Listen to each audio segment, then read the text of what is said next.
او زمونږ داسې پیغمبر دی شفیع په ورځې د محشر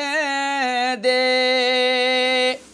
ځان تې نه ګردې د امت په غم جړېږي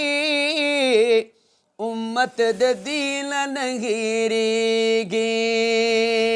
ځان تې نه ګردې د امت په غم جړېږي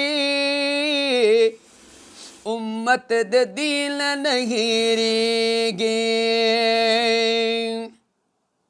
کله چې راغې د دنیا ته په سجده پرېوتو الله ته دوی ویلې غواړم امتیان مې